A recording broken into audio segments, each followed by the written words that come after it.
समय है, पितरों का समय है, अधों का समय है, आहुतों का समय है, वासुकों का समय है। इस श्राद्ध पक्ष में एक चीज अपनी जिंदगी में उतार लीजिए कि जब तक शरीर चले और तुम्हारे घर में चले तब तक सारे पुण्य के काम कर लो, क्योंकि इसके बाद मौका नहीं मिल रहा है। इसके बाद मौका नहीं मिलेगा। शरीर नहीं चलेगा तो कुछ पुण्य कर पाओगा है। अब मन में सोचो कि मैं तो बढ़िया नवरात्रि का व्रत करूंगी, अब मालूम पड़े वो अभी कल ही कोई कह रहा था, कौन कह रहा था हमारे को याद नहीं आ रहा, कल कोई कह रहा था गुरुजी हमारे वो एक रिश्तेदार हैं, उनने सावन के महीने में पूरे महीना व्रत करा। हमने कहा हमने तो एक बार भी कथा में नहीं कहा, हमने कभी बोला? हम तो कहते हैं कि वल्लभ कुल की एकादशी करो तो बकरी जैसे चरो। ये जजमान लोग पूछते रहते हैं कि गुरुजी कथा सुनेंगे तो व्रत रखना जरूरी है। हमने कहा खूब खाओ, डट के मना। हम मालूम यहाँ तक हम तो कह देते हैं महाराज जी, श्रीमद् भागवत में कहा कि भागवत सुनने का नियम क्या है। शिव महापुराण में ये वर्णन नहीं करा कि भागवत में वर्णन क्या कि श्रीमद् भागवत कथा श्रवण करने का नियम क्या है। तो कहा एक फल का सेवन करो, श्रीमद् भागवत कथा को पूरी सुनो। हम भी कहते हैं एक फल का सेवन करो, शिव महापुराण पूरी सुनो। इतने में काम नहीं चले तो एक समय फलहार करो। फरियाल नहीं बोला, फरियाल एक अलग डिजाइन हो गई, फलहार एक अलग डिजाइन हो गई। फरियाल में वो साबूदाने की खिचड़ी, बर्गर, चिप्स और मैं भूल गया राजगिरे की पूड़ी और खीर और आलू का हलवा, ये सब फरियाल में आ गया। फलहार में केवल फल का एक समय फलहार करो, पर शिव महापुराण की कथा पूरी सुनो। इतने में भी काम नहीं चले तो एक समय फलहार करो, दूसरी समय फरियाल करो। अब वही सावधानी खिचड़ी अब आ गई, फरियाल करो। पर शिव महापुराण की कथा जम के तो बोलो, जरूर सुनो। इतने में भी काम नहीं चले तो एक समय फरियाल करो, फलार नहीं, फरियाल करो, पर शिव महापुराण की कथा पूरी सुनो। इतने में भी काम नहीं चले तो एक समय फरियाल करो, दूसरे समय भोजन करो, पर शिव महापुराण की कथा जरूर सुनो।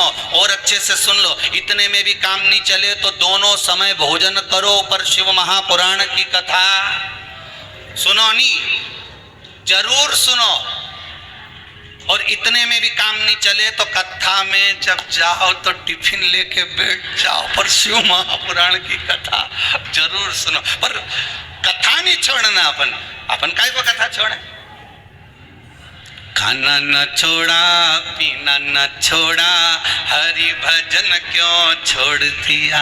जाना न छोड़ा, आना न छोड़ा, फिर सत्संग जाना क्यों छोड़ दिया। हमें कथा नहीं छोड़ना, कथा तो हम सुनेंगे चाहे कुछ भी हो जाए।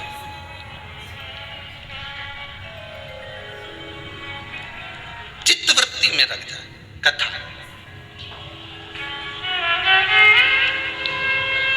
एक को भरा हुआ नजर आ रहा है, एक को हल्का नजर आ रहा है। हम कथा कैसे छोड़ दें? आप जिस भाव से श्रवण कर रहे हो, जिस भाव से आप सुनना चाहते हो, उस भाव से सुनो। नवरात्रि में गुरुजी हम भूखे रहकर कथा सुने। कहा हम वो कह रहा था कोई कि हमारे रिश्तेदार ने सावन का व्रत करा, कुछ नहीं खाया, फिर अब वो आपसे मिलने का कर। हमने कहा मिलना क्यों, ये तो बताओ। ना जाने कौन सी व्रत में ना जाने क्या खा लिया कि एक नाड़ी में कुछ ऐसा हो गया है, तो वो 2-3 दिन से हॉस्पिटल में पड़े। तो हमने कहा हमने नहीं किया था व्रत करो, हम तो के खूब चरो। मालूम पड़े तुम्हें शुगर, बीपी, और हम कहते व्रत करो। 2-3 दिन तक तो कथा सुनोगे, चौथे दिन मालूम पड़े बीपी शुगर ऊंचा नीचा हो गया, तुम हॉस्पिटल में पड़े, कथा कौन सुनेगा? इसलिए तुम तो सुनो। कौन किस भाव से कथा रस तत्व को ग्रहण कर रहा है।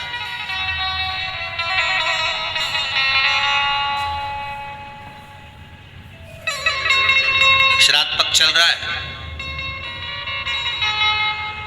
बस अपने जीवन में एक बात को अच्छे से उतार लेना। जब तक शरीर चले और तुम्हारे जम के तो बोलो घर में चले, तब तक सारे पुण्य के काम कर लो। यज्ञ, हवन, कथा, सत्संग, दान, पुण्य, संकीर्तन सब कर लो। नहीं तो इसके बाद जब शरीर नहीं चलेगा और तुम्हारे घर में नहीं चलेगी, नहीं तो छोरा से कहोगे बिठले सभा समिति में 500 रुपये डाल दे रे छोरा, ले 500 रुपये डाल दे। और बूढ़ी अम्मा ने कहा 500 रुपये कैसे डाल दूं, लो पहले 500 रुपये दो। नहीं, छोरा के तुमने पर्स में से 500 रुपये निकाल के दिया, छोरा से कहा ये 500 रुपये ले और तेरे मोबाइल से या फिर बैंक में जाके वो 500 रुपये बिठले सेवा समिति में जमा कर। अब मालूम पड़े छोरा ने तो जमा करने की जगह करना था यहाँ कर दिया वही मैडम को। मैडम भी खुश, क्यों जी आज 500 कैसे जमा करा, कि डोकरी माँ भेज रही थी मैंने यहाँ भेज दिया। तो जा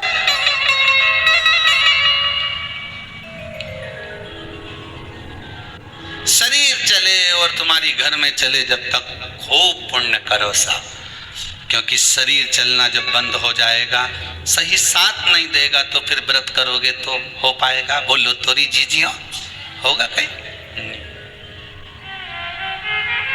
जितनी आस्था पे सुन रही हो बोलो तो सही है, हो पाएगा? नहीं। अभी नवरात्रि लगने वाले हैं, अभी श्राद्ध जाएंगे और माता जी बैठ जाएंगे। अब कोई कहे कि हम तो एक लौंग पे व्रत करें, कोई कहे कि हम तो केवल 1 गिलास दूध पीकर हम व्रत करेंगे, कोई कहे कि हम तो एक समय फलाहार करेंगे। जैसा तुम्हारा शरीर सधे उसको साध।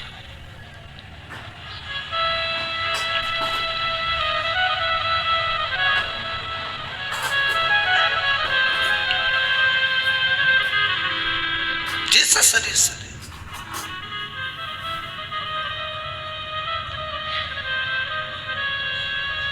एक जंगल में शेर 14 दिन तक भूखा था। कितने दिन? जम के बोलिए। 14 दिन तक भूखा था। एक संत के पास सूचना आई कि 14 दिन से शेर भूखा है। संत ने कहा अब इसको तो भगवान मिल जाएगा, ये पक्का है। कुछ नहीं खाया। 20 दिन निकल गए। संत को लगा कि इतना दिन इसने अन्न नहीं खाया, भाग्रण नहीं करा, मांस नहीं खाया, फिर इसको भगवान क्यों नहीं मिला? तो भगवान से पूछा संत ने, ये बताओ कि शेर भूखा था तो तुमने इसको दर्शन क्यों नहीं दिया? भगवान बोले दर्शन तो दे देता था, परंतु ये शेर मेरे लिए भूखा नहीं था, ये रोज भूखा रहता था, खाने के चक्कर में ढूंढता रहता था कि कुछ खाने का मिल जाए, पर इसको खाने का नहीं मिला, भूखा रहना पड़ा। शास्त्र कह रहा है, बड़ा सुंदर चरित्र। इस मन को भगवान में लगा।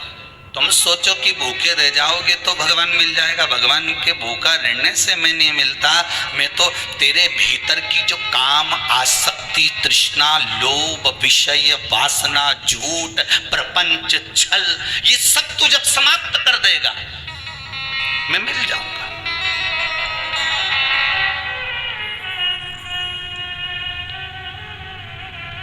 दूसरों की स्त्रियों के प्रति, नारियों के प्रति, कन्याओं के प्रति दृष्टि तो तुम्हारी गलत है, और केवल नवरात्रे में 9 दिन व्रत रख के तुम ऐसे हो जाओ कि मैं तो एकम से लेके 9वीं तक कहीं नहीं खाऊं।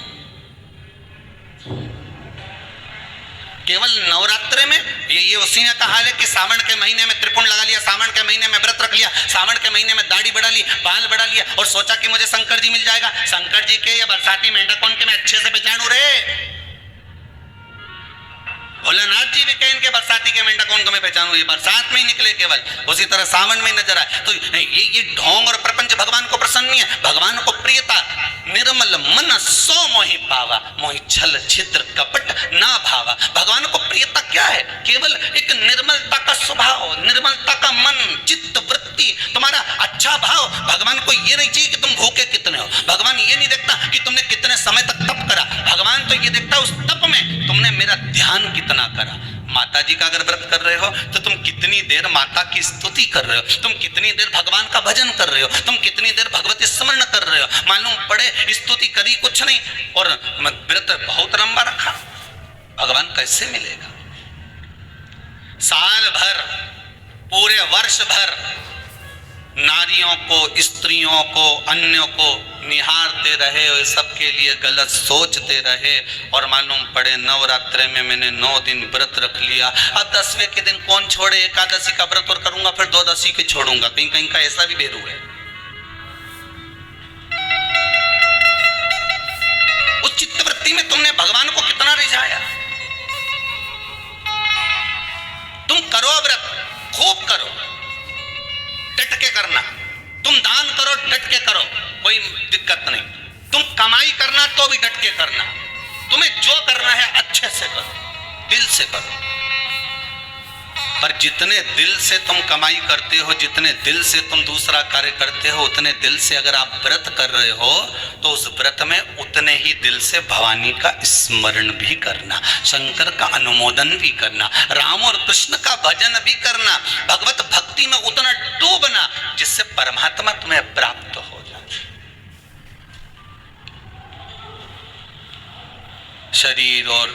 शरीर चले और घर में तुम्हारी चले तो खूब पुण्य करो, भजन करो।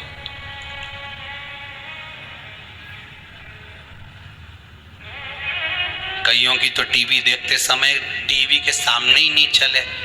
दादी रिमोट दे दे मेरे को, अभी मेरा डोरेमोन आ रही है, रिमोट दे। दादी के एक तो नहीं धर के सियोर वाला महाराज आई रिया चला दे, बता पितर मोक्ष कथा वाची रिया तू डोरेमोन देखी रिया दे इधर। वो गया और उसने नी दिया, दादी ने रिमोट, तो मैं टीवी के पास पहुंच कर खटका ही बंद करिया। ले देख, अब देख, अब दादी भी ऐसी, मैं टीवी के बाजू में बैठी खटका चालू करके, अब आ तू।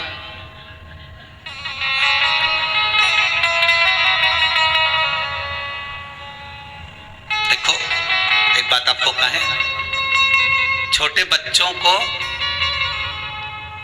उपहार बड़ा प्रिय लगता है ना, कुछ चीज दोगे, गिफ्ट दोगे, बड़ा प्रिय लगता है। और बच्चों ने कुछ मांगा, उपहार तुम कुछ नहीं दे पाए तो बच्चा रोएगा कि नहीं रोएगा?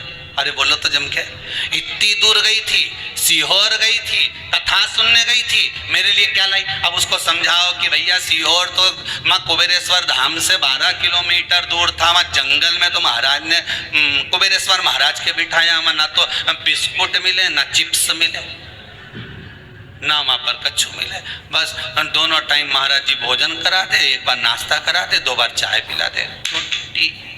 अब यहाँ कहाँ जाए इतनी दूर? तो मेरे लिए क्या लाई? अब बच्चों को उपहार प्रिय, और मालूम पड़े तुम बच्चों को उपहार नहीं दोगे तो रोएगा कि नहीं रोएगा? अगर उपहार तुमने कोई चीज देना चाहिए और बच्चे को नहीं दी तो वो रोएगा, पर जो उसके हित में होगा वही तो तुम दोगे। बोलो तो सही, जो अहित का होगा वो दोगे क्या? एक बात अपनी जिंदगी में उतार लीजिए, उपहार बच्चों को नहीं दिया तो थोड़ा समय रोएगा, फिर चुप हो जाएगा, पर बच्चों को यदि अच्छा संस्कार नहीं दिया तो जिंदगी भर रोएगा, फिर कोई चुप नहीं करा पाए। उपहार नहीं दिया तो बच्चा थोड़े समय रोता है, चुप हो जाता है, पर बच्चों को यदि अच्छा संस्कार नहीं दिया तो बच्चों को जिंदगी भर रोना पड़ता है, जिंदगी भर। अब उपहार जरूरी है कि संस्कार जरूरी है? जिस घर में पानी की कमी होती है, जिस गांव में पानी की कमी होती है, वहाँ की फसल बिगड़ जाती है। जहाँ संस्कारों की कमी, वहाँ की नस्ल बिगड़ जाती है। हम पहले भी कथा में बोले हैं, जिसको दुनिया चुनती है वो संसद में जाकर बैठता है, और जिसको मेरा शंकर चुनता है वो शिव महापुराण में जाकर बैठता है।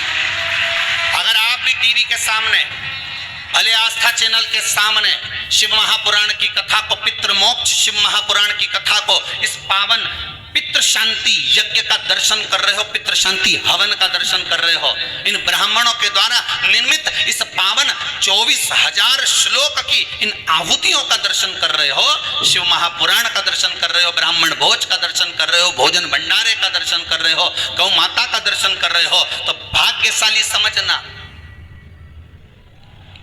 जिसको मनुष्य चुनता है वो संसद में बैठता है, जिसको मेरा शंकर चुनता है वो सत्संग में बैठता है, वही शिव महापुराण में बैठता है। ये तो तुम्हारे हाथ में रिमोट रखा है, बदल सकते हो टीवी, पर तुम्हारा चित्त, तुम्हारी वृत्ति, तुम्हारा मन शंकर से अगर लगा हुआ है तो समझ लेना तुम कथा नहीं सुन रहे हो।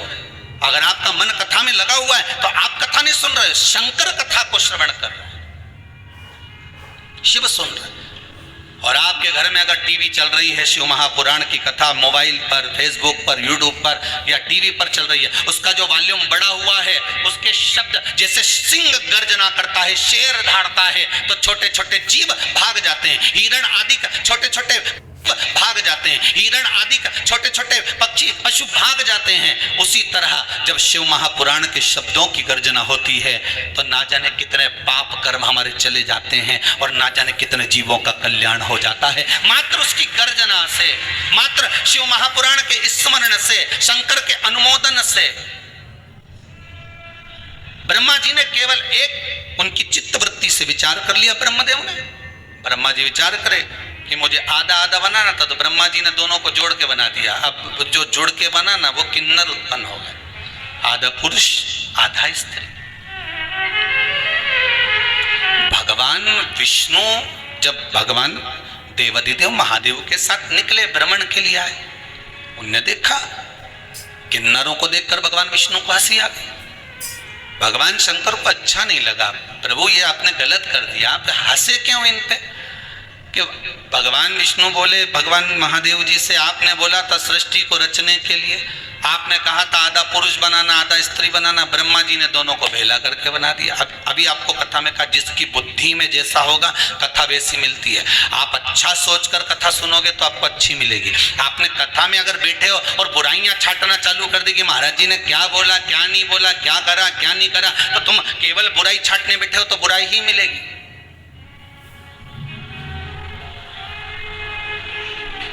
केवल बुराई नजर आएगी। जब तक तुम्हारे छोरे की शादी छोरी से नहीं हो जाए तब तक छोरी ऐसी लगे इतनी बढ़िया लड़की है गुरुजी, ऐसी बढ़िया, उसका परिवार का लोग भी अच्छा है ना, उसकी माँ तो इतनी सीधी बापड़ी है, उन्हें बोलना ही नहीं आए, बहुत बढ़िया। उसका पिताजी बेचारा दुकान पे जाए न जाए, 2-3 भाइयों का परिवार है, दोनों तीनों भाइयों तो बेचारा खूब चतुर ने, बेचारा यही हमारा बीआई जी घना सीधा अच्छा, और उनका छोरा भी इतना बढ़िया बेचारा, इतना सीधा साधा, पूरे परिवार का गुणगान गाओ। तब तक जब तक भावन नहीं टल जाए, और जी दिन शादी करके आई उसका 1 साल निकले,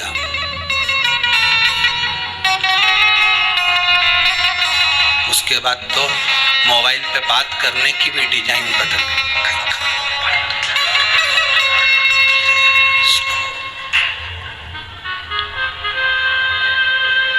अब बेटी पूछे मम्मी क्या हुआ, बड़ी दुखी, मारे कहीं मालूम था, मैं तो हीरा समझी थी, कोयले की खदान निकली।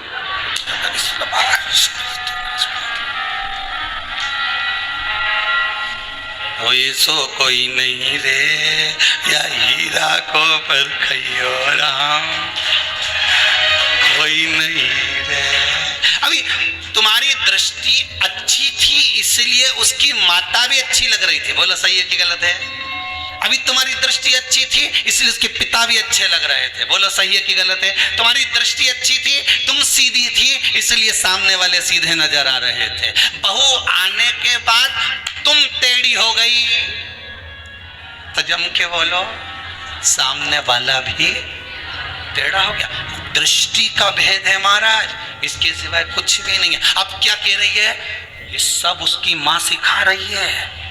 पहले क्या बोल रही थी, उसकी माँ तो ऐसी पगली होके कहीं नहीं यार बेचारी, सीधी सादी। हाँ उसकी चाची और तेज न उसका छोटा भाई तेज न वो तेज, पर माँ सीधी न उसका बाप सीधा। अब कौन नजर आ रहा है? वो तो जब जाए नहीं जब उसकी माँ कहीं ना कहीं सिखा है। अब ये कौन बोल रही है? जम के बोलो जरा।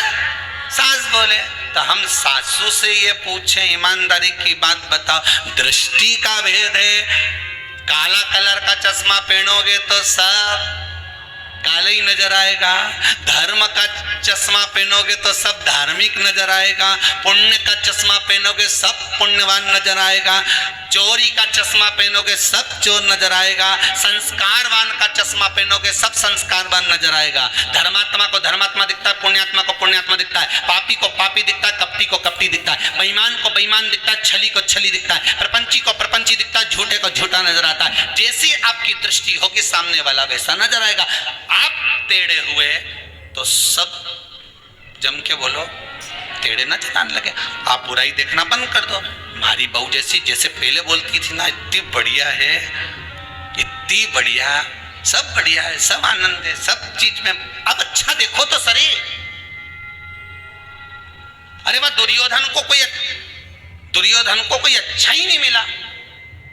भगवान के संसार में कहीं का अच्छा नहीं, सब बेकार। और युधिष्ठिर का पूरे संसार में एक आध तो ढूंढला कहीं का पूरा कि सब अच्छे। दोनों की दृष्टि में अंतर था, वो बुरा देखे वो अच्छा देखे। दुनिया के लोगों की आदत है, यहाँ तो भगवान में लोग बुराई ढूंढ लेते हैं। वारे भगवान बांके बिहारी गजब, कितना लड्डू खाता हो तुम गजब। गणेश जी महाराज क्या लड्डू में चकाचक रहे हो, कितना भोग लगे गणेश जी महाराज तुमके, कितना।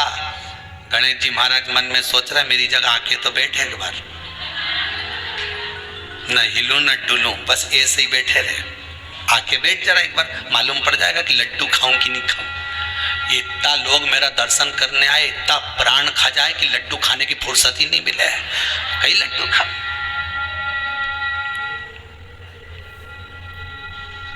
तू आ तो सही है, एक बार हमारी जगह बैठ के तो देख।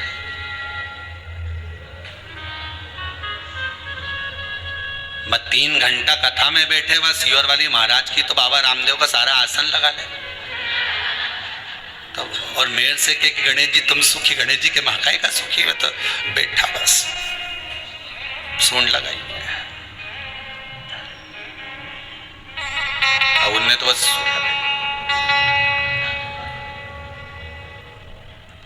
सुख कहाँ, अच्छा देखोगे अच्छा मिलेगा।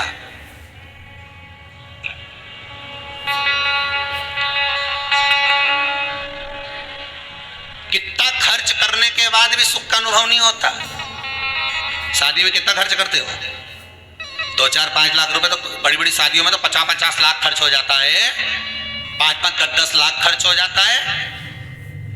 सब आइटम जोरदार जोरदार बनना चाहिए, गुलाब जामुन, इमरती, भजिया, पकौड़ा, मीन चाउमीन, ये और ये और पानी पतासा, और ये सब तैयारी खूब जोरदार करी। गरम की गरम माल खिलाया, BIG के खूब जोरदार खिलाया। और कहीं कथा सत्संग में जाओ, ठंडी पूड़ी मिले, बोलो जम के खाओ कि नहीं खाओ, उसमें भी क्या जोरदार भोजन बना साहब। भगवान का प्रसाद में तो आप रूप स्वाद आ जाए। तो यही स्वाद में शादी में क्यों नहीं आए?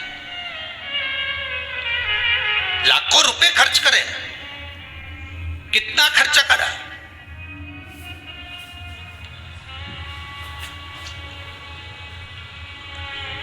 कथा में खर्च करा और एक शादी में खर्च करा, दोनों में अंतर है। शादी में जो खर्च करा वो 2 साल में मालूम पड़ जाएगा, जैसे ही बहू आएगी नहीं और जोरदार जब झड़ेगी, गुलाब जामुन, रबड़ी, जब सोन पपड़ी झड़े का मुंडा से, तब मालूम पड़ेगा। और एक कथा में जब खर्च करा, कथा में तुमने जो खर्च करा, इतने लोग तुम्हारे दान से, पुण्य से, ये जो लोग ऑनलाइन कथा श्रवण कर रहे हैं अपने पूर्वजों के लिए, जो ब्राह्मण भोज के लिए, गौ माता के लिए, मंदिर निर्माण के लिए जो दान देते हैं, जो तुमने पुण्य करा, दान करा, सत्कर्म करा, कथा में कहीं खर्च करा, और वो खर्च करा हुआ तुमने शादी में खर्च करा नहीं वो झड़े, और यहाँ जो खर्च करा वो यहाँ नहीं झड़े, वहाँ ऊपर जाके झड़े। स्वयं पितृ देवता झड़ते हैं, स्वयं हमारे घर के पूर्वज, हमारे घर के पितृ, हमारे घर के आहूत, हमारे घर के वासुक धन्यवाद देते हैं कि मेरे घर का पोता, मेरे घर का बेटा, मेरे घर की बहू, मेरे घर का परिवार का व्यक्ति शिव महापुराण की कथा करवा रहा है, सुन रहा है, दान कर रहा है, पुण्य कर रहा है, सत्कर्म कर रहा है। मेरे घर के बच्चे इस पितृ पक्ष में शंकर की कथा का अनुमोदन कर रहे हैं, जिससे मेरा कल्याण हो रहा है, मुझे कुछ प्राप्त हो रहा है।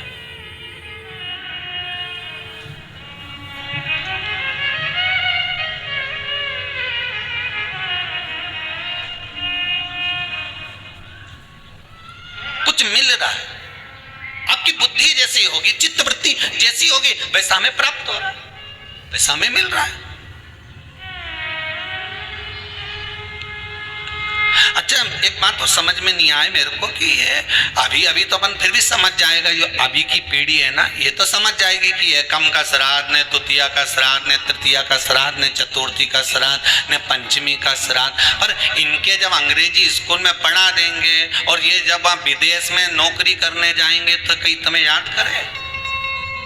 अरे बोलो तो सही, निपटा हुआ इनके कौन याद करेगा कि हमारा पिताजी एकम के गया, काका जी ने दूज के गया था, तीज के गया था। अब तुम वो अपनी पत्नी के भी देखी, वो दूज का श्राद्ध है हमारा दादाजी का, तो पत्नी बोले कहाँ की दूज, और बोल भी मत देना दूज, नहीं तो वो दूज, तुम दूज बोलो वो दोचे, वो कहाँ की दूज, मैं तो पहचानो ही नहीं है दूज के। पति बोले फर्स्ट सेकंड, हाँ तो ये सेकंड कब सेकंड, तो पति पे समझाए शुक्ल पक्ष का कि कृष्ण पक्ष का कि ऐसा कि, अब पढ़े लिखे बच्चों को कौन समझाएगा कि ये दूजे की तीज है। इसीलिए कथा कह रही है शरीर चले और तुम्हारी घर में चले तब तक पुण्य कर लो दादा, नहीं तो सेकंड फर्स्ट में फंसा देंगे।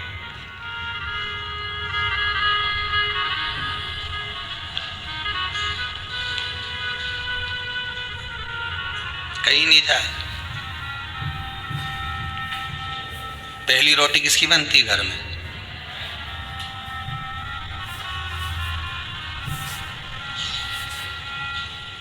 पर जिसके यहाँ बहुत जल्दी रहे, नहीं मेरे को जाना, जल्दी रोटी बना, उन्होंने कहा भी बना के ली ने 2 पराठा, और वो पहले नंबर का पराठा ही ले जाके दे दिया। अब तुम तो बोले कि पहली रोटी खाएगी, तो क्या रोटी और पराठा में अंतर है? पर यह शास्त्र के कि तवा पे तो डली नहीं, कढ़ाई पे तो पड़ी नहीं, मतलब जो पहली बनी वही पहली जाना थी। पर अब उनके जल्दी जाना था तो रोटी, अब किसी ने कथा में कह दिया कि बता हमने तो सियर वाला महाराज का मुंडा से सुनी थी कथा, वो मैं कहा था कि पहली रोटी गाय के देना चाहिए, तुमने पहला पराठा बना के उनके गाय खिलाया, तो क्या गई गौ माता से कम है कहीं? किसको पता?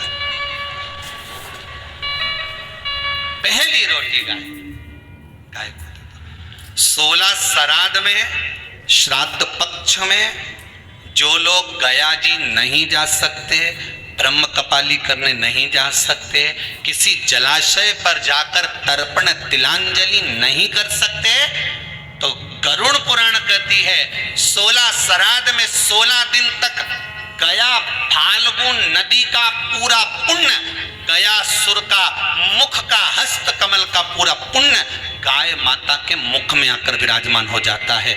16 श्राद्ध में गाय को एक रोटी अगर दी जाती है तो गया जी में पिंड दान करने का पूरा पुण्य फल जीव को प्राप्त हो जाता है, जीव को प्राप्त।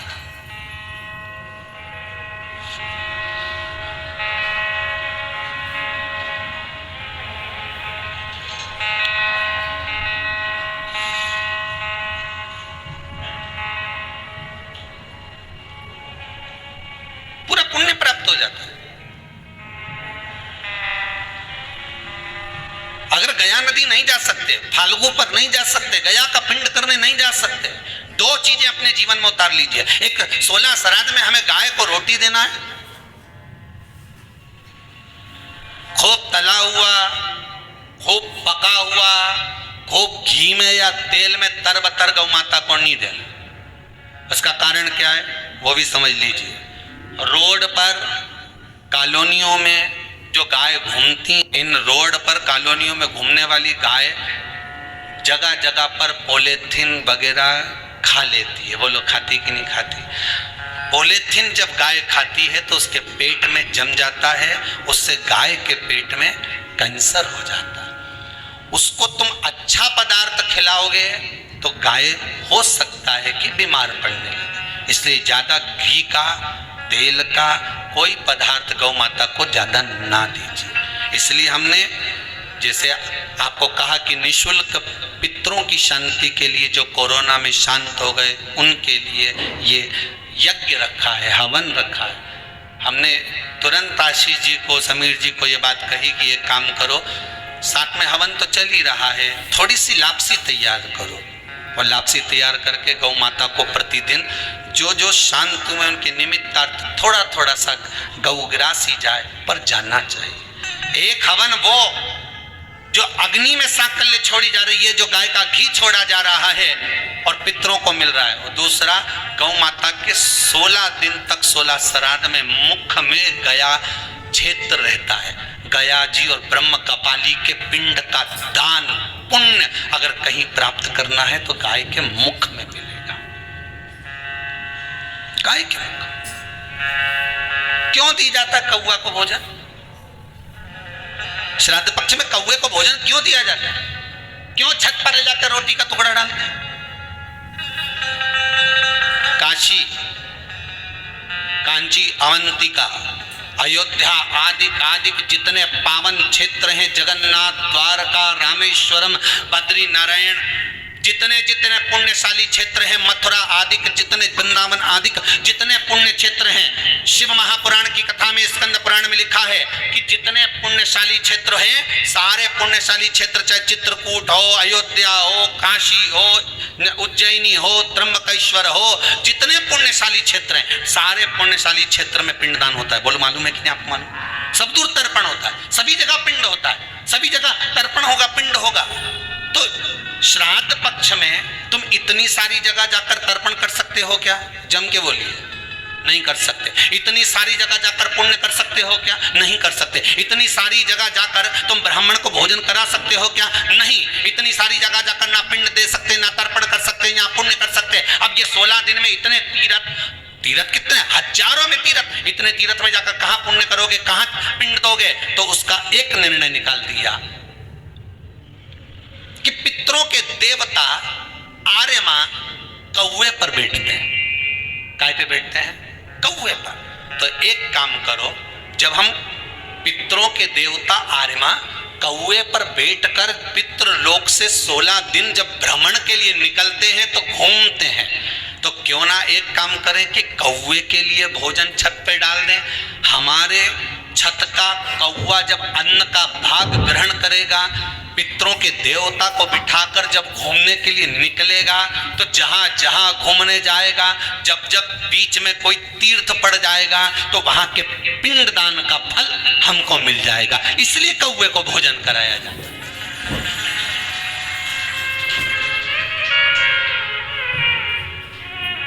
कौवे को भोजन कराने का कारण है ये।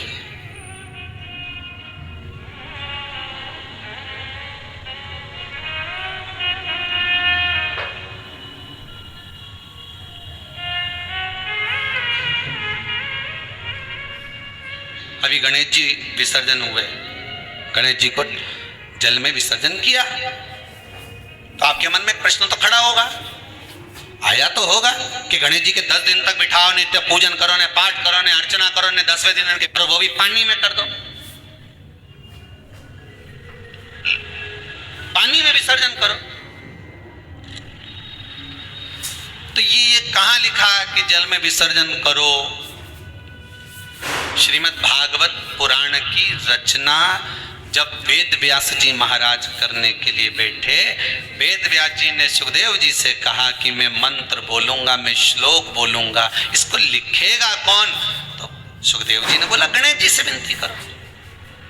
गणेश जी से कहा कि आप लिखोगे? गणेश जी बोले मैं लिखने को तैयार हूं, पर बोलते बोलते तुम रुक गए तो मैंने भी लिखना छोड़ दूंगा, उसके बाद मैं भागवत को विराम दे दूंगा, मैं आगे नहीं लिखूंगा। अब वेद व्यास जी बड़े चक्कर में पड़ गए, क्या करें? तो गणेश जी से कहा मेरे श्लोकों में कुछ गड़बड़ी हो सकती है, उसमें से गलती को छांटना पड़ेगा, फिर लिखना पड़ेगा। कितना सुंदर संबोधन श्री वेद व्यास जी ने कहा कि मैं जो श्लोक बोलूंगा आपको लिखने के लिए, उसमें मैं कुछ गलती करूंगा, उस गलती को छांटना है, तब श्लोक लिखना है। क्यों कहा वेद व्यास जी ने ये बात? गणेश जी भगवान है, वेद व्यास जी कहते हैं मैं तो संसारिक मनुष्य हूं ना, गलती तो कर सकता हूं। गलती कौन करता है? जम के बोलो, भगवान गलती करता है क्या? नहीं, गलती कौन करेगा? मनुष्य। गलती मानव करेगा, गलती मनुष्य करेगा। और गलती करने के बाद अगर हमसे अपनी जिंदगी में कोई गलती हो जाती है तो एक बार क्षमा मांगने में कुछ जाता है क्या? प्रणाम करने में कुछ जाता है क्या? निवेदन करने में कुछ जाता है क्या? नहीं। गलती हो गई मुझसे, तो गणेश जी आप गलती को छांटना, लिखना। गणेश जी महाराज लिखने बैठ गए। लिखते लिखते लिखते लिखते 10 दिन हो गए गणेश जी महाराज को। शरीर में ताप पड़ने लगा गणेश जी महाराज के। वेद व्यास जी ने गणेश जी के हाथ का स्पर्श करा तो शरीर तो तप रहा था। वेद व्यास जी ने वहीं पर श्रीमद् भागवत के श्लोकों को विराम दे दिया। अब नहीं बोले। गणेश जी लिखते लिखते लिखते लिखते लिखते लिखते थक गए, ताप पड़ गया, शरीर गर्म हो गया। वेद व्यास जी ने कब करूं क्या? 10 दिन से लिख रहे हैं और शरीर पर ताप पड़ रहा है, करा क्या जाए? उन्होंने गणेश जी का हाथ पकड़ा, उठाया और कहा चलो प्रभु हमारे साथ में। वेद व्यास जी गणेश जी को ले गए और ले जाकर शीतल जल में श्री गणेश जी महाराज को बिठा दिया। गणेश जी को पानी के अंदर उनको विराजमान कर दिया कि अब आप ताप को थोड़ा ठंडा कर लीजिए। शीतल जल में बिठाया। उस दिन से नियम हो गया कि 10 दिन गणेश जी बैठते हैं और फिर उनका विसर्जन होता है पानी के अंदर, जल के अंदर। शरीर का ताप मिट जाए। तो गणेश जी ने वचन दिया है वेद व्यास जी महाराज को, आपने मेरे ताप को मिटाने के लिए मुझे जल में बिठाया है। जो मुझे जल में विसर्जन करेगा मेरा ताप तो मिटेगा ही, साथ में जो मुझे जल में विसर्जन करेगा उसके जीवन के भी ताप को मैं मिटा दूंगा, उसके जीवन के ताप को मैं मिटा दूंगा। ताप मिटा दिया।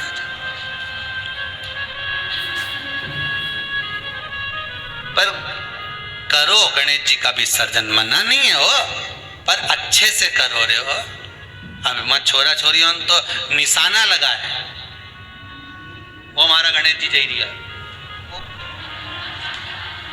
हमारा सबसे आगे पहुंचा तो इधर वाला ने इधर से फेंका, हो गया। ये हमारे धर्म की हंसी उड़ा रहे हैं, ये हमारे धर्म की हंसी है।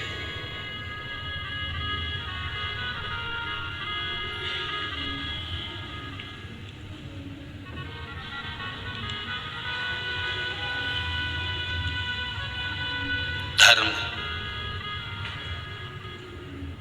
को बचाने का प्रयास एक हिंदू ही कर सकता है। आप बचाइए। अभी एक जगह पर कहीं कार्यक्रम था और वहाँ 2-4 लोग मिलने के लिए आए, और मिलने के लिए आए तो उनमें से एक बोले कि गुरुजी ये सब आपको राम राम कहेंगे, जय श्री कृष्णा कहेंगे, पर ये जो भैया साथ में आए ना, ये बड़े चिढ़ते हैं भगवान के नाम से, ये कभी राम राम नहीं कहेंगे। हमने कहा अच्छी बात है, नहीं कहेगा तो मत कह दो, काय का काम काज है इनका। तो कि वो ढोल पार्टी है इनकी और ये सब बाजे बाजे का काम जोरदार। हमने कहा ठीक है मत कह दो।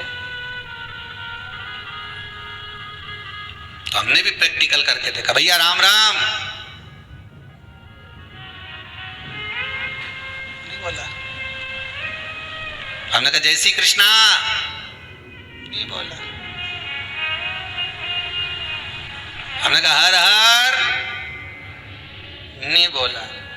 अब मन में तो बात चुभे कि बताओ ये ऐसा कि गुरुजी ये जिस पंथ का है उसी पंथ का ले ही नहीं, राम का नाम, कृष्ण का नाम, शिव का नाम।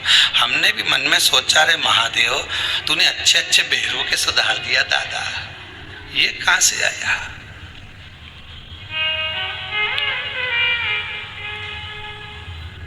अब अभी गणेश जी का विसर्जन था, तो हमने कहा जाओ उसी के यहाँ का बैंड बुक करके आओ, और बैंड बुक करके आना, और जितना मांगे उससे 2000 ज्यादा देना।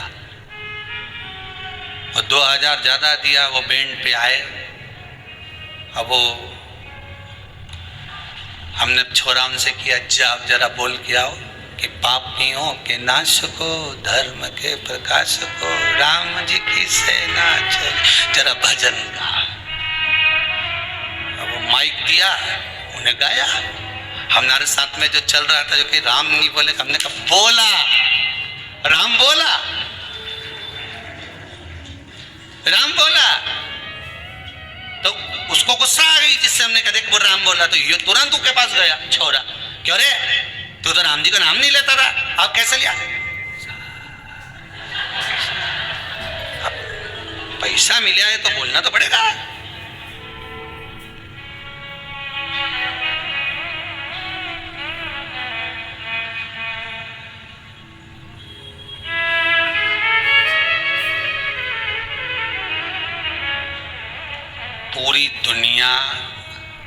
पूरी दुनिया धन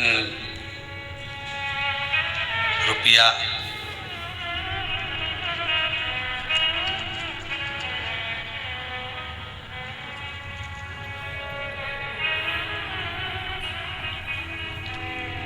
एक जरा सा कुछ कर्म भी किया जाए तो पूछ लिया जाए कि भाई धन कितना मिलेगा,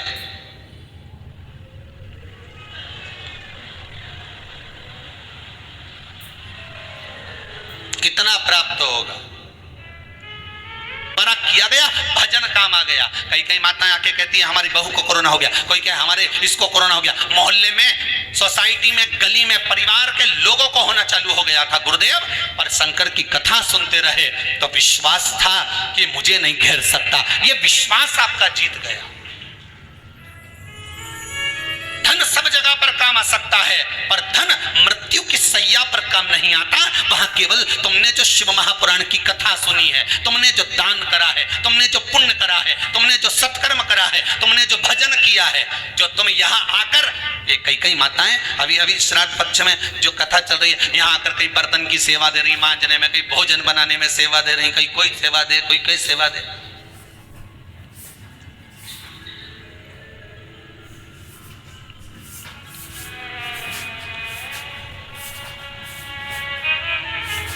सेवा तुम कर,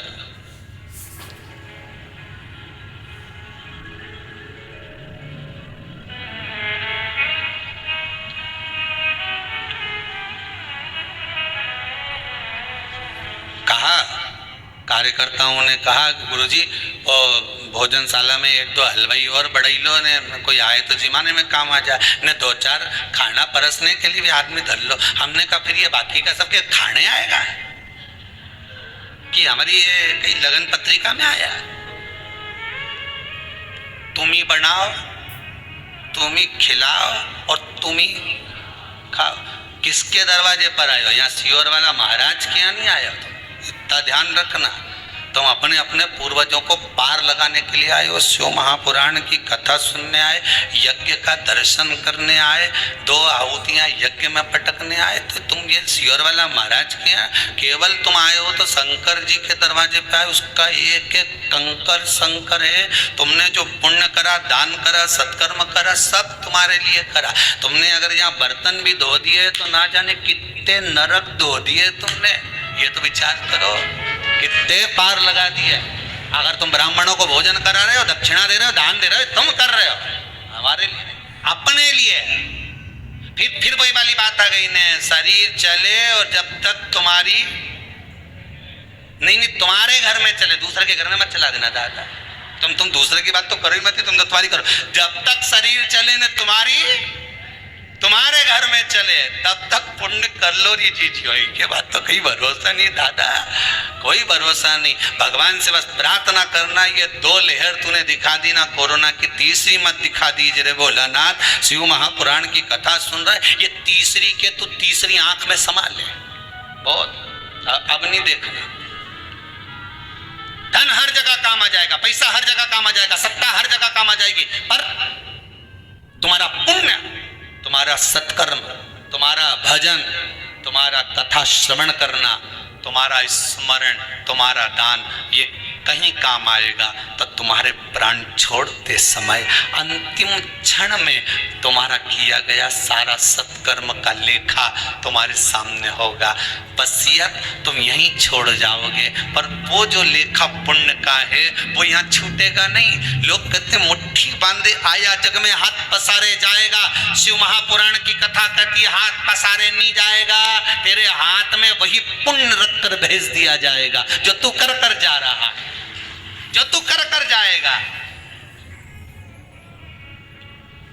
अरे अपने हाथ में दिन भर तुम मोबाइल चलाते हो, अरे बोलो तो सही, चलाते क्यों चलाते, पर थोड़ी देर 1 बजे से 4 बजे तक तुम मोबाइल को थोड़ी देर के लिए उंगलियों को बंद कर फेसबुक यूट्यूब पर ले जाकर छोड़ देते हो। कथा आ रही है, शिव महापुराण की कथा चल रही है, मुझे कानों में हेडफोन लगाकर सुनना है, मैं चित्तवृत्ति लगाऊंगा कथा में, मेरे पूर्वजों का उद्धार करना है। मैंने पिंड भले नहीं कराओ, मैंने ब्राह्मण भोज भले ना कराया हो, मैंने गौ माता को अगर 1 रोटी भी नहीं दी तो कोई बात नहीं, पर शिव महापुराण की कथा अगर 16 श्राद्ध में मैं श्रवण कर लेता हूं तो ये मेरा विश्वास कहता है कि मेरे पूर्वज तर जाएंगे। मुझे विश्वास है कि मेरे पूर्वज मुझ पर आशीर्वाद प्रदान करेंगे, क्योंकि किसकी कथा चल रही है, पितरों की, और पितरों की घर की बेटी माता पार्वती जी की माता मैनावती है। मैनावती कि पुत्री माता पार्वती है, पार्वती जी के पुत्र श्री कार्तिकेय गणेश, और ये सब है, ये संबंध हम जोड़ने के लिए निकले हैं,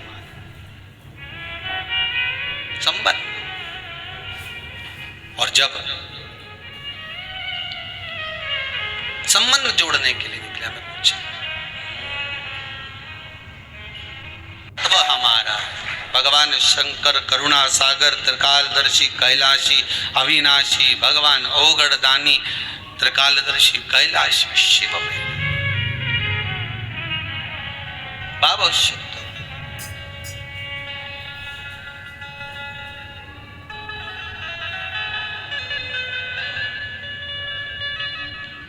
और जब ओगढ़ दानी शिव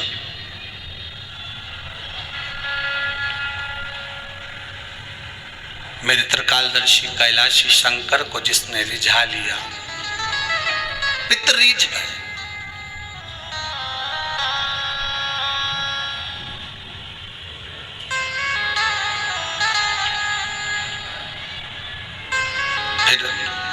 रिझाने के लिए कुछ चीज की जरूरत नहीं है। ब्रह्मदेव ने गलती कर दी, विचार दृष्टि की हो जाती है, किसी किसी के साथ गलती हो जाती है, बोला कुछ जाता है, समझा कुछ जाता है।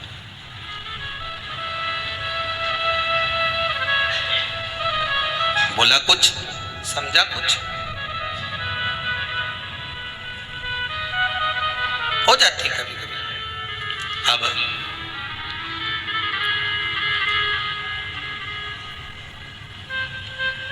ब्रह्मा जी के उस स्वरूप को जो बनाया था किन्नर, आधा आधा, भगवान विष्णु हंस दिए, आप हंसे हो,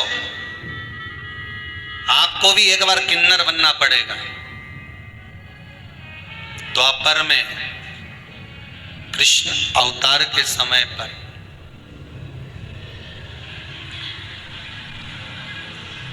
जब कौरव और पांडवों में युद्ध के मैदान में देवी को प्रसन्न करने के लिए बलि देना थी, अर्जुन से कहा गया था एक पुत्र तेरा, जब तुम बन गए थे उलुपी के साथ में जब विवाह हुआ था तो वहां एक पुत्र हुआ था आरावन, उसको लिया।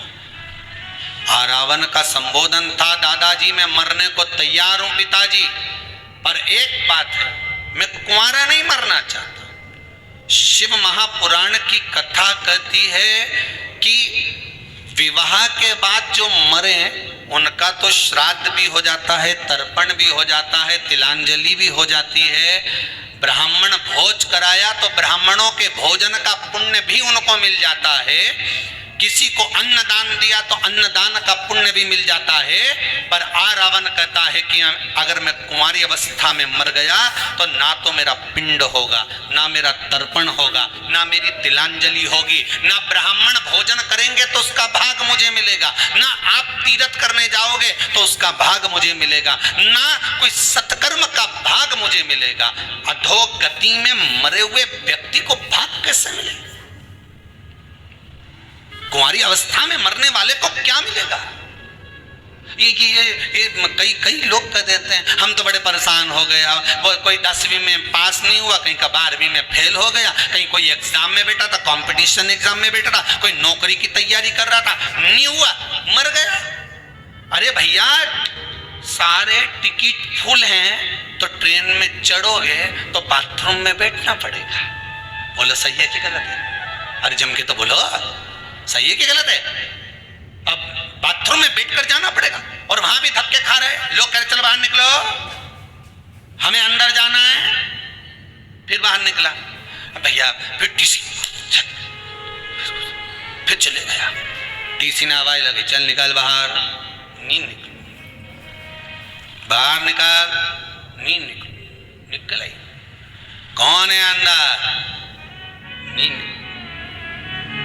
टीसी आवाज लगा, और उसी तरह टिकट फुल है ना, तुम चले जाओ। उसी तरह भगवान ने तुम्हारी उम्र लिख के भेजी थी इतना साल जिएगा, और तुम जबरदस्ती की नहीं मैं तो रस्सी बांध के मरूं, नहीं मैं तो ये खा के मरी जाऊं, नहीं मैं तो ट्रेन के नीचे कूदी जाऊं, नहीं मैं तो ये करके मरी जाऊं। अब मर तो गए पर ऊपर तो सीट फुल, फिर क्या करोगे? तो के ये भटकता रहे, इके भूत प्रेत बना दो, डाकनी पिशाचनी चुड़ैल बना के भेज दिया, उन्हें भटकता फिर। अब दिखे तो है ही नहीं, भी तो हवा के रूप में घूमे, इतना में बीच बीच में टीसी आता रहे, भाई पहाड़ा के ऊपर चढ़ के गदा लेके और बेहतरीन काला और काली मूंछ और जोरदार मुकुट, उसमें बीच में नीलम लट चमक रहा, और मूंछ पे ताव दे के हम यम है। इतनी देर में जैसे टीसी आवाज लगाए थे कि टिकट याद है ही नहीं, पुण्य का टिकट होता। फिर बीच बीच में यमराज आके डराता रहता है, कहाँ भटक रही है बेरू, भटके रोता है जी, वो प्राण तो छोड़ देता है, मर तो चले गया, भटके रोए। जिसके घर का जीव रहता है उसके दरवाजे पर रोज जाकर विनती करता है, देखो श्राद्ध पक्ष में कोई तो श्राद्ध पक्ष में दिया तो सरी। अरे ये कथा कह रही है दादा, श्रीमद् भागवत में वर्णन आया है, पर गोकर्ण ने धुंधकारी के लिए कितना दान दिया। बोलो सही है कि गलत है? अरे बोलो तो सही। भागवत सुनी कि नहीं सुनी? बहुत सारा महाराज उनकी आए टीवी पे, तुम कभी भी चालू करके सुन लो। उन्होंने धुंधकारी के लिए ने गया जी का श्राद्ध करा, ने ब्रह्म कपाली करी, ने पिंडदान करा, ने तर्पण किया, ने ये किया, ने वो किया, सब किया, इसके बाद भी नहीं तरा।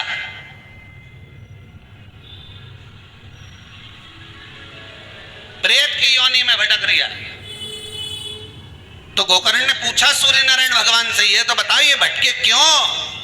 सूर्य नारायण भगवान बोले तूने क्या क्या किया बता। मैंने गया जी का पिंड करा, तर्पण करा, ब्राह्मण का भोज कराया, सब कराया। तो इसका नाम नहीं बोला क्या? नहीं बोला। जब सियोर वाला महाराज का व्हाट्सएप पे लिख के भेज दिया तो फिर कोई टेंशन, नाम तो बोला, फिर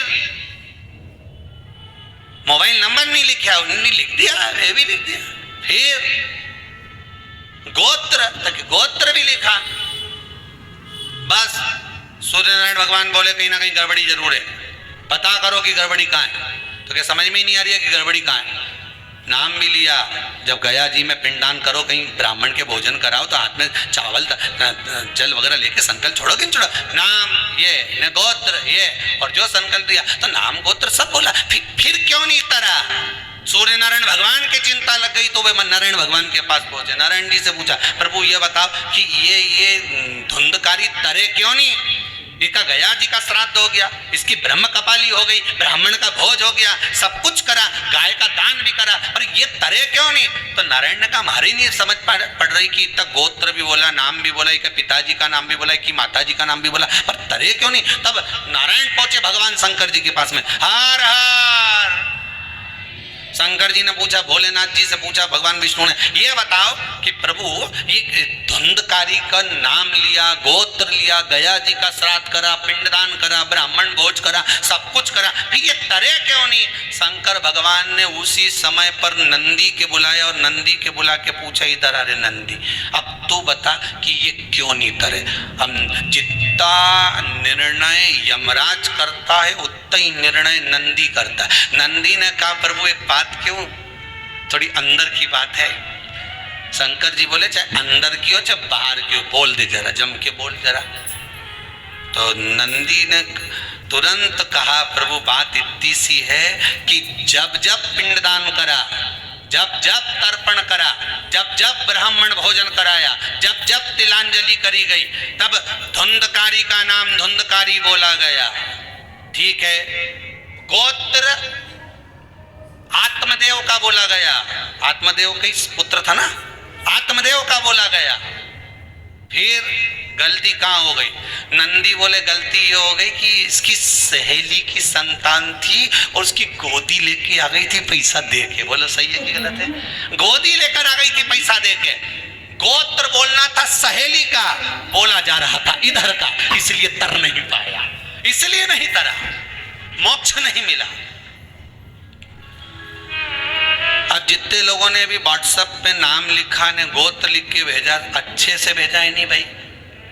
नहीं तो बाद में क्यों, हमने तो यज्ञ में भेजा था और सीवर वाला मिश्रा जी ने 24,000 श्लोक की आहुतियां छोड़वाई, ने 21 ब्राह्मण के बुलाया, ने खूब आहुतियां दिलवाई। इसके बाद भी कहीं का बोले कि अभी भी तुम्हारे यहाँ पितृदोष रह गया तो फिर समझ लेना। इसलिए निवेदन है, ये 7 दिन कथा चल रही है, बहुत सावधानी से जिन जिन ने नाम भेजा,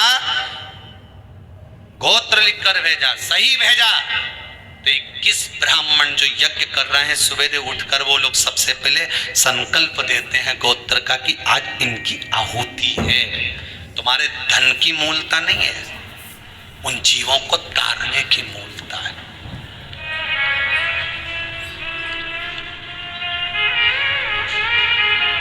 गोत्र मूल।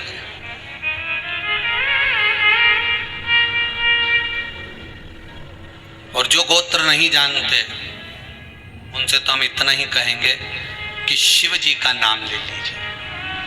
शंकर भगवान से शादी में पूछा गया था, पंडित जी ने पूछा था तुम्हारा नाम बोलो शंकर, गोत्र बोलो शंकर। पंडित जी बोले कुछ खा पी के आए हो क्या? शंकर जी बोले मुस्कुरा के जरूरत ही नहीं अपने, तो अपने जरूरत ही नहीं, तो क्या कुछ पिए विए हो क्या? शंकर जी बोले वो तो कब से पी रहे हैं, कब से जिंदगी हो गई साहब, राम नाम का भर प्याला खूब पिया। और जो एक बार भगवान के नाम का प्याला पी ले वो तो वैसी अलमस्त रहे, वैसी अलमस्त। हमसे ही लोग कहते हैं काय सीवर वाला महाराज तुम जब देखो जब मुस्कुराता ही हुआ दिखता हो, ऐसा क्यों? पिए। शंकर जी का भजन स्मरण, भगवान गोत्र का मूल महत्व बताते। बहुत ध्यान दीजिएगा शिव महापुराण की ओर कि आपके भाव की निर्मलता से भगवान कहा। रावण कह रहे हैं अगर मान लो मैं कुंवारी अवस्था में मर गया,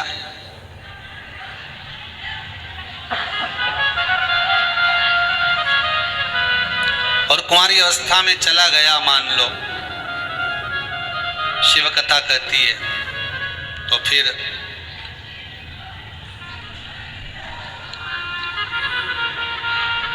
ना तो मेरा तर्पण होगा, ना मेरी तिलांजलि होगी, ना ही मेरा पिंडदान होगा।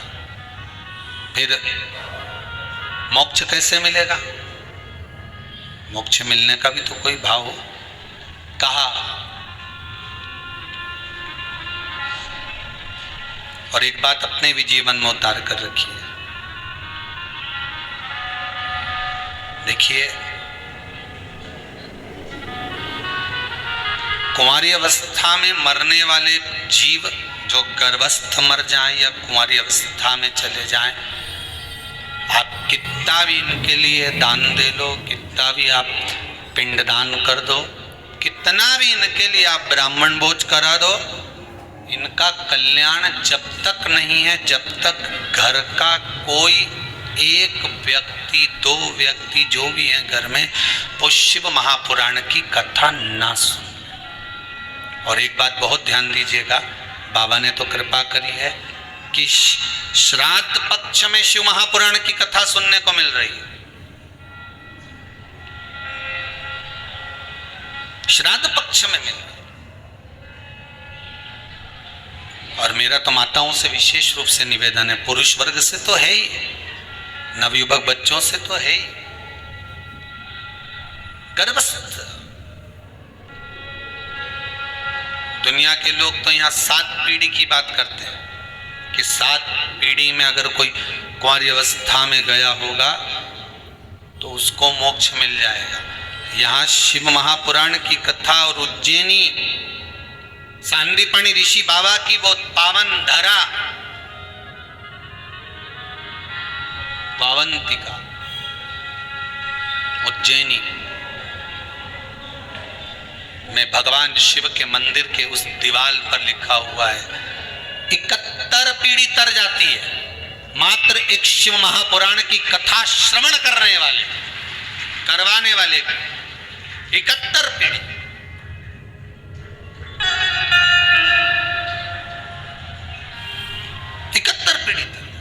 अब 71 पीढ़ी में ना जाने कितने कुंवारी अवस्था में गए होंगे, कोई जरूरी किसका याद, कौन एक्सीडेंट में, कौन अधोगति में चला गया होगा, किसको। एक बात आपको कही थी, आप लोगों को स्मरण होगा, अगर मान लो आप ब्राह्मण को भोजन नहीं करा पा रहे हैं, मान लो आप गौ माता को रोटी नहीं दे पा रहे हैं, स्वान को भोजन नहीं दे पा रहे, कौवे को भोजन नहीं दे पा रहे हो, और मान लो गया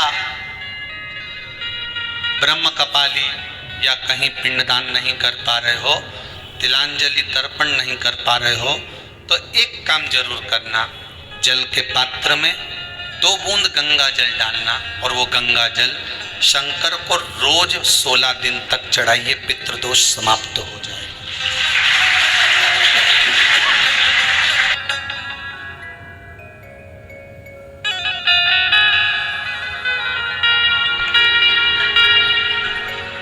पितृदोष समाप्त हो जाए।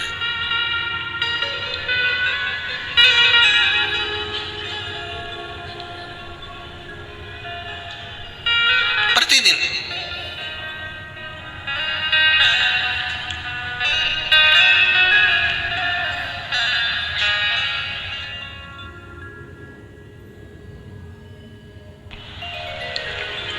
सोलह दिन तक प्रतिदिन चढ़ाए।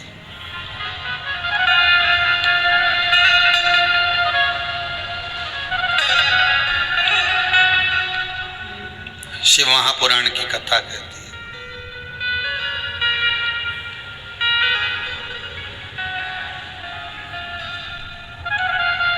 अर्धनारीश्वर भगवान का दर्शन कर कर जो ब्रह्म उत्पन्न हुआ,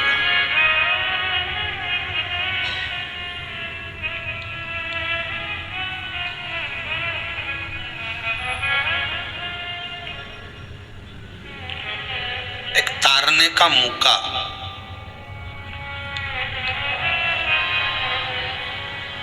अपने पूर्वजों को पार लगाने का मौका ये शिव महापुराण के माध्यम से मिला है।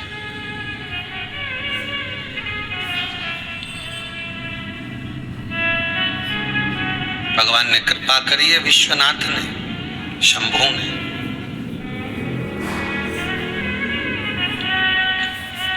घर बैठे पितृ शांति यज्ञ का दर्शन घर बैठे हो रहा, और इन जजमान को धन्यवाद देना।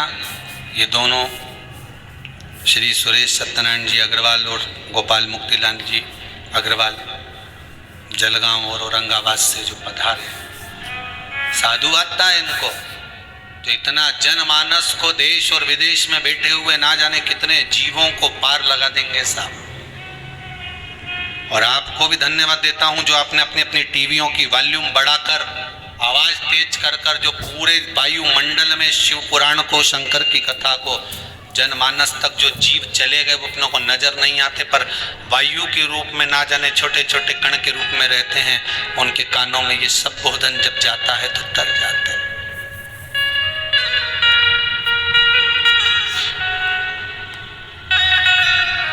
उतर जाते हैं। अब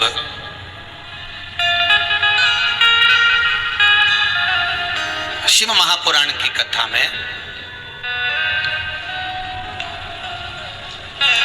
जिसे धुंधकारी के मोक्ष के लिए गौकर्ण ने बहुत कुछ करा, उसी तरह देवराज के मोक्ष के लिए भी प्रयास करा गया और बिंदु की मुक्ति के लिए भी प्रयास करा गया।